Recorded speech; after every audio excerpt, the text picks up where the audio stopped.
tardes a todas y todos, amigos y amigas de la Maestría en Derecho Internacional Económico. Hoy tenemos con nosotros a José Manuel Álvarez, también de una maestría hermana de la Universidad del Externado. Él ya es muy conocido, algunos y algunas ya lo han debido googlear, saben todo lo que ha producido en Derecho Internacional de las Inversiones, historia del derecho internacional desde la perspectiva latinoamericana, y hoy va a ser un lujo hablar con él justamente sobre Derecho Internacional de las Inversiones en Colombia. José Manuel, ¿cómo estás? Muchísimas gracias por la invitación. Estoy muy complacido de esta reunión, de este conversatorio, de poder dirigirme a nuestros alumnos de la maestría hermana en Derecho Económico Internacional de la Pontificia Universidad Católica del Perú, que de muy buena mano han llevado esta maestría, la conozco y tengo que felicitarlos.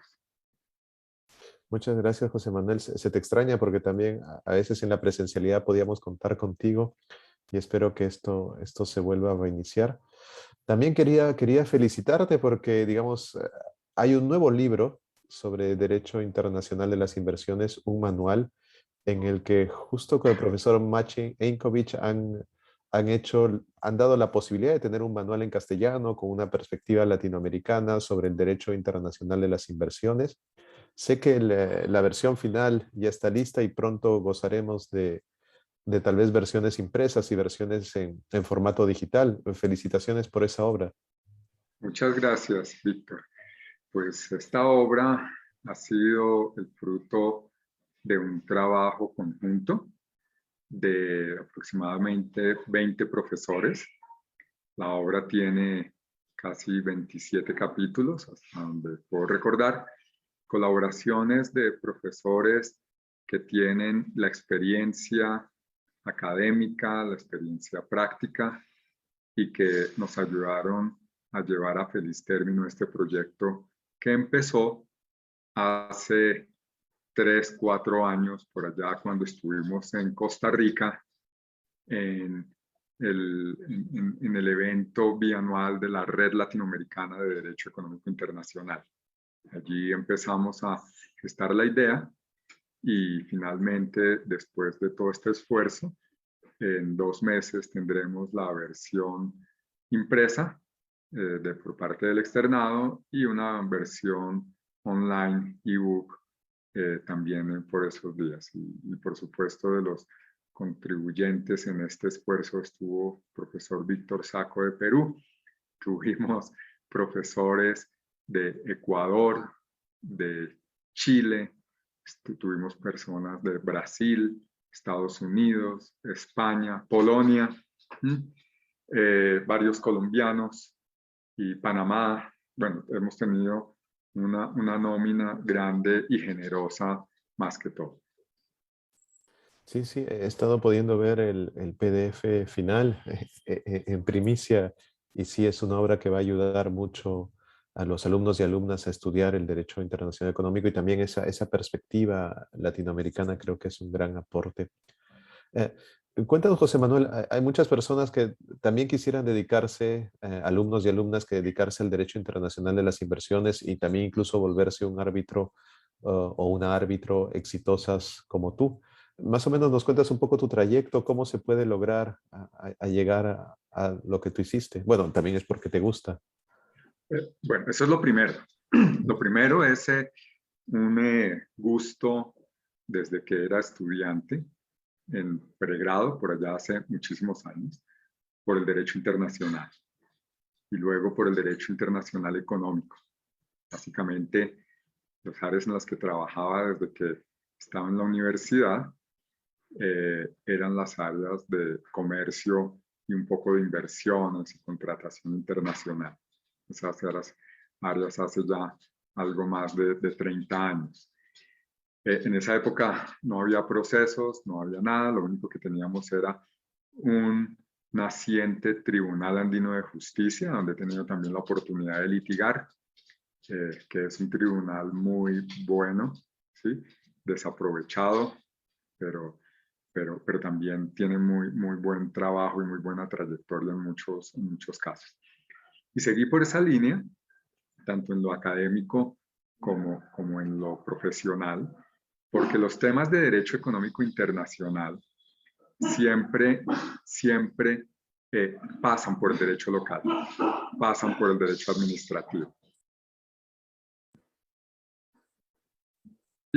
Entonces, esos temas siempre van a estar vinculados y uno desde la localidad no necesita estar en Nueva York, Londres. En América Latina podemos trabajarlo oficinas pequeñas, siempre desde el año 91 soy abogado independiente y siempre podemos trabajar algo en esas materias. No solo está reservado a las grandes firmas, pero siempre habrá alguien que se interesa en sus trabajos. Y simplemente lo que uno tiene que hacer es perseverar, estudiar, estar actualizado y tratar de hacer el trabajo lo que mejor se pueda. Y cuando uno trabaja con el tiempo, pues los frutos se van dando, las cosas van llegando.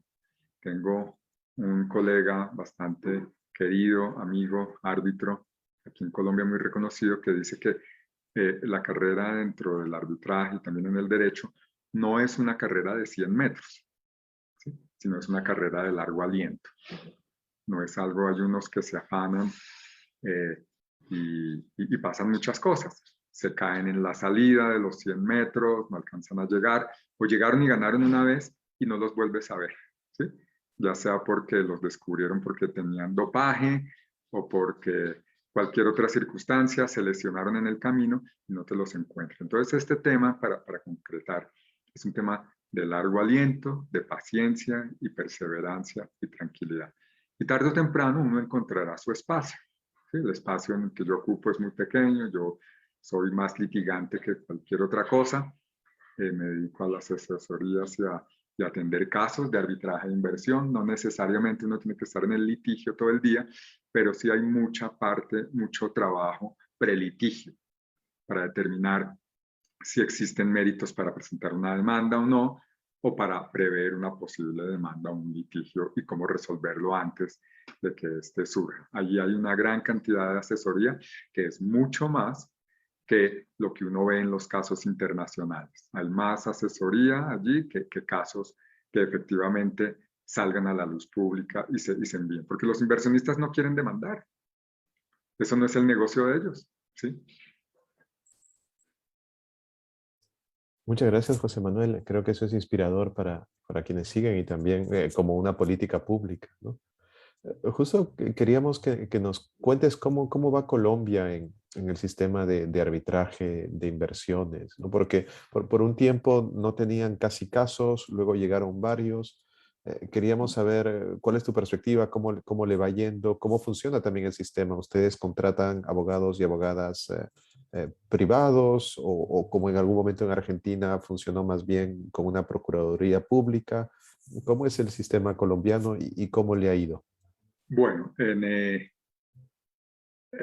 digamos, hacer una evaluación de cómo le vive Colombia puede ser un poquito difícil. Uno puede hablar de lo que ha pasado, ¿sí?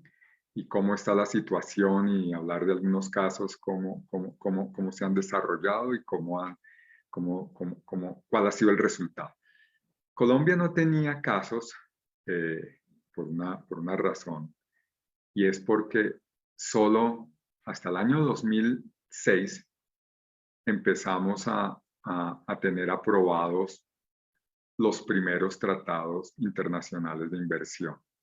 Es decir, a diferencia de Argentina, Perú mismo, Chile, Ecuador, Venezuela, que desde los años 90 habían suscrito tratados internacionales de inversión, Colombia no lo hizo. Entonces se trató de hacerlo, pero en Colombia los tratados deben ir a la Corte Constitucional y los primeros tratados que firmamos con España y con el Reino Unido en el año 94 y 95, 96, la Corte Constitucional los declaró inexequibles. Entonces fue necesaria una reforma constitucional, eso tomó tiempo, y luego una determinación afanosa desde el año 2002 en empezar a firmar estos tratados. Y esto pues ha llevado a que tengamos varias demandas que uno encuentra, ustedes van a encontrar registradas en la página de la UNCTAD, por lo menos 17 casos colombianos, ya para hablar sobre cómo le iba a Colombia. 17 casos desde el año 2016 aproximadamente, o 2015, tal vez tenemos el primero. Pero estos casos tienen unas maduraciones, entonces uno puede pensar que desde antes de esas fechas se estaban moviendo los casos contra Colombia y como le mencionaba, en esa situación afanosa y poco providente, para hacer un poco de crítica que puede explicar por qué tenemos tantos casos en algunos sectores, es porque el gobierno no atendió varias de las recomendaciones que hacíamos desde la academia y algunas partes del sector privado, que les decíamos, firme los tratados, pero es necesario tener unas previsiones que salvaguarden o que aclaren mejor cierto tipo de cláusulas. No lo hizo y las consecuencias las tenemos hoy en Colombia. Esa es una primera. La otra, que pues ha habido un desorden administrativo en algunos sectores y eso ha llevado a que exista confusión sobre las políticas y ha llevado a que se presenten varias demandas. Tenemos demandas en el sector financiero, demandas en el sector de telecomunicaciones, minero, ¿sí? Esas son, digamos, las demandas más representativas y de lo que más tenemos. Y allí los casos apenas han empezado a salir. Tenemos un caso financiero decidido a favor del Estado, que en la etapa de jurisdicción se ganó, lo ganó Colombia, fue decidido a favor del Estado. Otro caso, América Móvil, que es claro, contra Colombia, fue decidido a favor del Estado. Otros casos, por ejemplo, unos que tienen que ver con la zona de páramos, fue decidido a favor del inversionista hace pocos días, y todavía hay una decisión pendiente sobre daños en ese caso. Entonces estamos, digamos, y otro, por supuesto, de gas natural, de energía eléctrica, de un concesionario, fue decidido a favor del Estado. Entonces, digamos, en cuanto a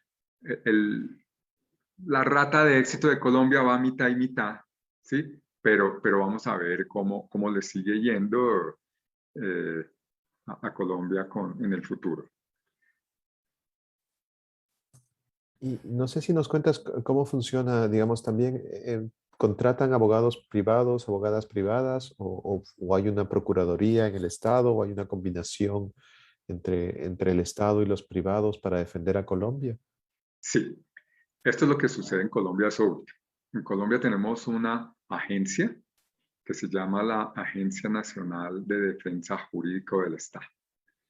Esa agencia es la que defiende, digamos, son los abogados de Colombia en primera instancia, a Colombia internacionalmente, tanto en la Comisión Interamericana de Derechos Humanos, que tenemos muchos casos de esos, y también en los arbitrajes internacionales de inversión.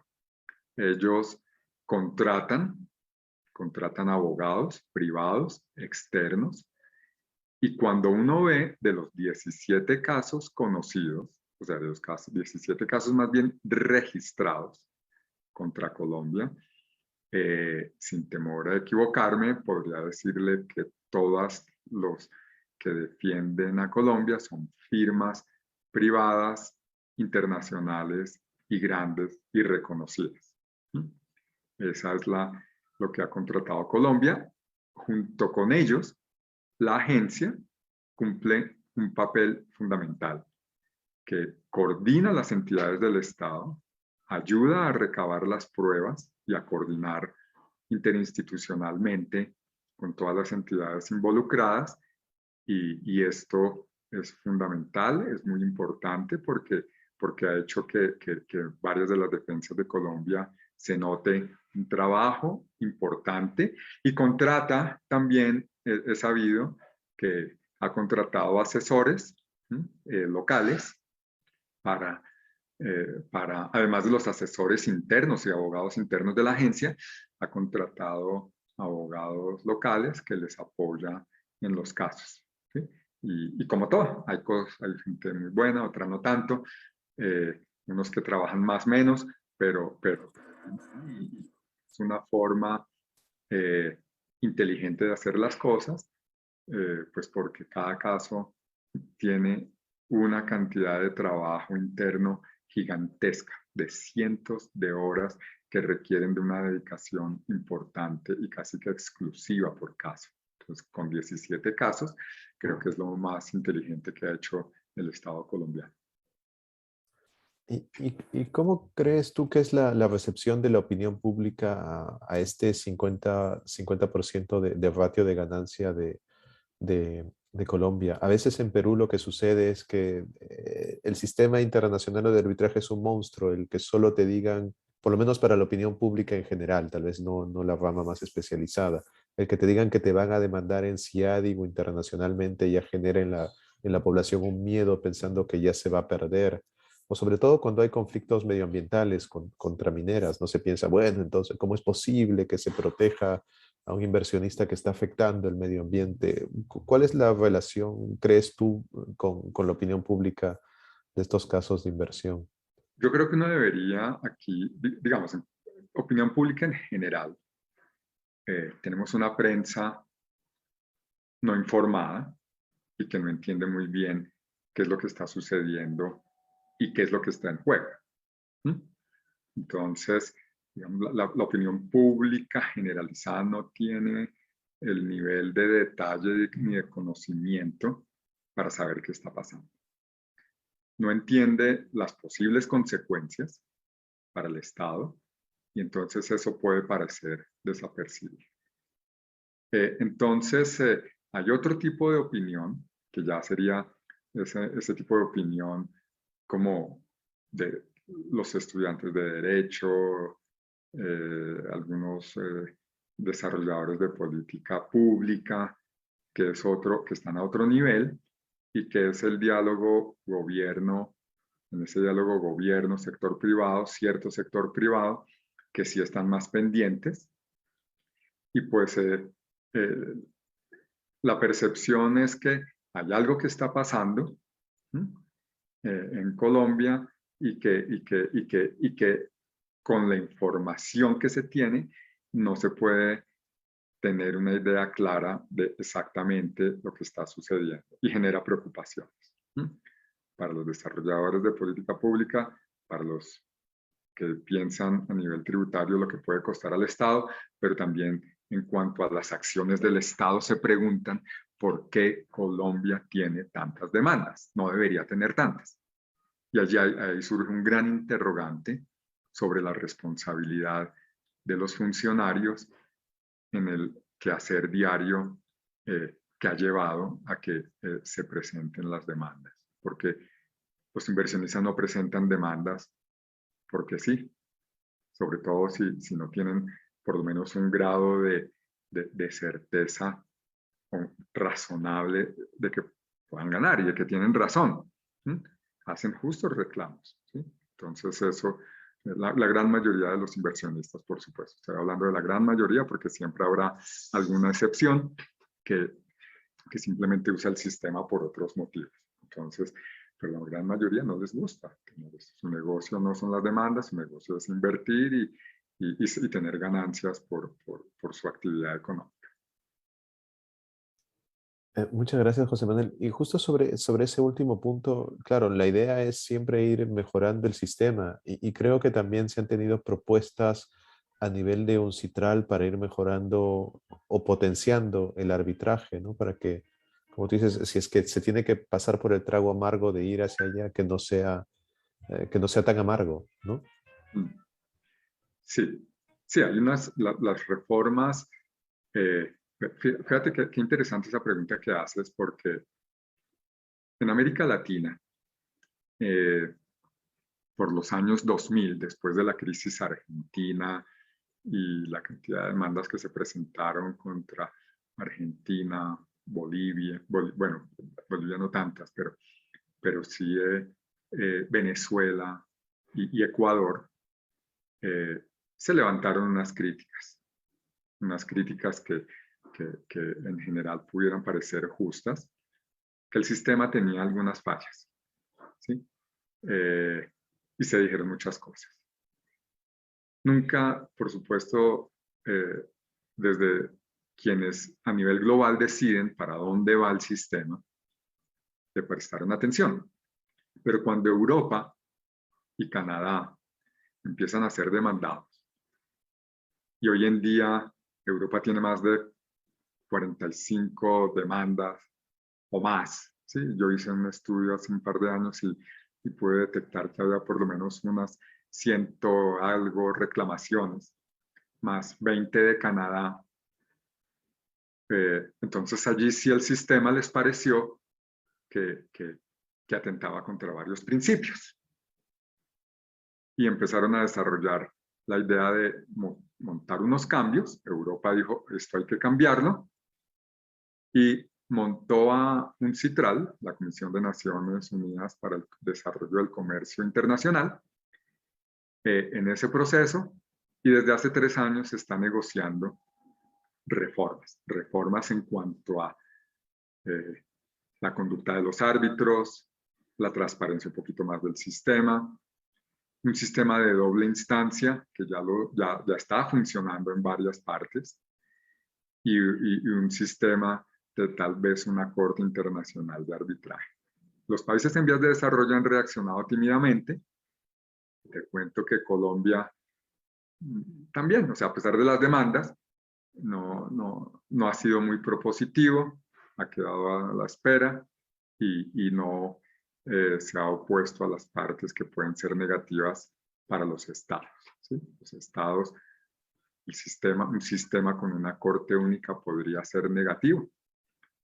Si es que se van a elegir los jueces como se eligen los jueces de la Corte Internacional de Justicia o de la OMC. Entonces, si a unos no les gustan las decisiones, a uno de los países, entonces vamos a tener siempre un inglés en el panel, un americano, un chino y un japonés en la Corte Multilateral. Y entonces, esto no parece ser que fuera algo como ocurre en la Corte Internacional de Justicia y como ocurre en la OMC. Entonces, esto no parece ser una forma buena de tener jueces.